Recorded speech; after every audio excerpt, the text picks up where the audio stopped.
A word synonymous with our country's faith in its people. Democracy, at times, can feel complicated, even contentious. Election administrators are getting harassed. They're getting threatened. Many are resigning as a result of. This week, what democracy looks like beyond the halls of Congress and Election Day. Because the way the districts are drawn, we know who is going to win by and large. The impact of redistricting battles. We know what happens when there is not a strong, robust local press. And what losing access to information could mean for communities at risk of becoming news deserts. This is The Race. Welcome to The Race. I'm Chris Stewart. Our ability to have a say in who represents us is a tradition at the core of what it means to be American. But election days in recent years have been contentious, and that has pushed away some of the people who carry the duty of making sure they run smoothly. And that's raising concerns about how fair elections could be in the future. I think about it daily, unfortunately. I didn't used to, but I think about it daily. Since she first took office in 2005, Janice Winfrey's job has changed. So has her life. He comes up to me, Miss Winfrey, where you've been? I've been trying to get in touch with you. As Detroit City Clerk, Winfrey has experienced face-to-face threats. She oversees the city's election process. In the weeks after the 2020 presidential election, where Donald Trump did not win re-election, she says a man approached her on a walk near her home. And I'm like, who are you? You know, he's just coming at me. And he's, why did you allow Trump to lose? Why did you cheat? You're gonna pay for that. And I'm like, I need you to get back out my face because he's coming to me in a threatening way. And I had nothing on me. And that is why this public official, but also mother and grandmother, now lives prepared just in case. I carry a weapon. I carry a gun. I do. I carry a gun, I carry mace with me at all times. You know, we're not a family of guns. we just really never owned one, right? My children were very concerned. The young adults, they were very concerned. And I even thought about quitting. While Winfrey is staying in office, she won re-election in 2021 and is running for a seat in Congress this year. Many of her colleagues nationwide have left. A lot. I spoke to an election administrator in a different state, and she might stick around for another year. But we're seeing in Michigan, clerks resign, retire.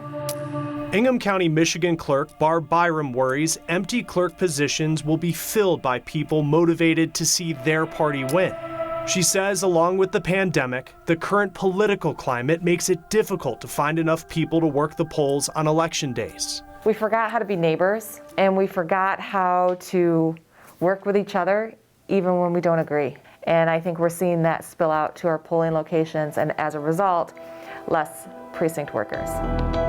She says more needs to be done to protect election workers. Bills have been proposed in several states, including Michigan, Colorado, and Washington, that would create stiffer penalties for threatening an election official. A small step. Winfrey says there will be increased security at the city's municipal building during this year's midterm elections. This entire building, windows have been replaced with something that's like shatterproof or bulletproof. We've upgraded security cameras in and outside of this building. Where we count the absentee ballots, we'll have a security check-in, much like they have at the airports where you go through a security device. While those measures may be a sign of the times, she wants people to continue to hold faith in the system. We have no magic powers. We get one vote just like you get, but we administer the process. And that process has lots of checks and balances. And those entrusted with keeping it safe. They determine who we get to vote for. But why our voting districts look the way they do goes much deeper than lines on a map. Vanessa Mashanya looks into why some districts are changing and why some say the redistricting process is broken.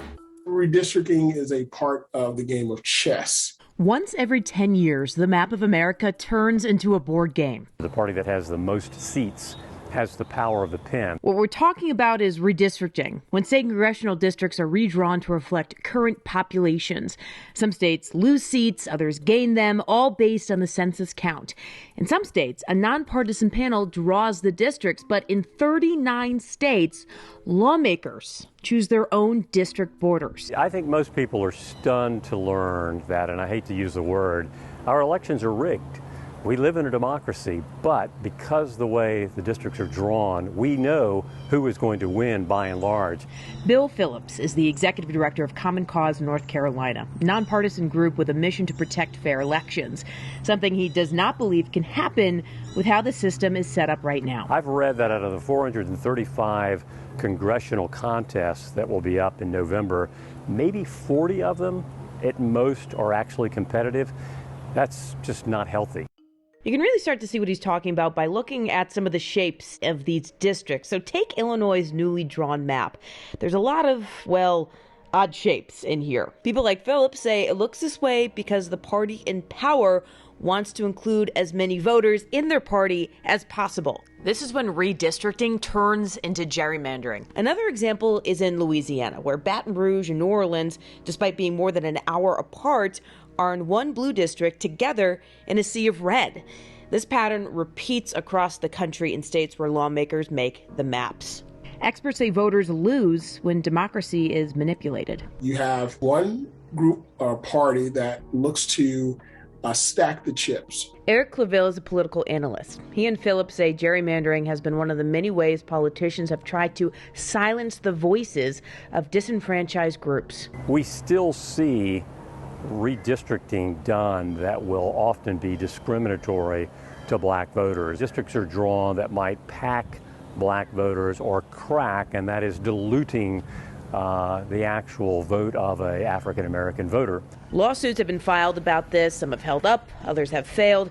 But Claville says more protections, like a stronger Voting Rights Act, would help to right these wrongs. And not just be able to vote, but also to vote in districts that are fair. Learning about this issue can make voters feel powerless. Advocates say that's not the case, though. Affected voters still have a voice that can rally change for nonpartisan redistricting practices. It boils down to this one principle: one person, one vote. If you could bring together a mass of votes, then you have the power in order to dictate the conversation and ultimately the outcome. I'm Vanessa Mashania. The race continues next.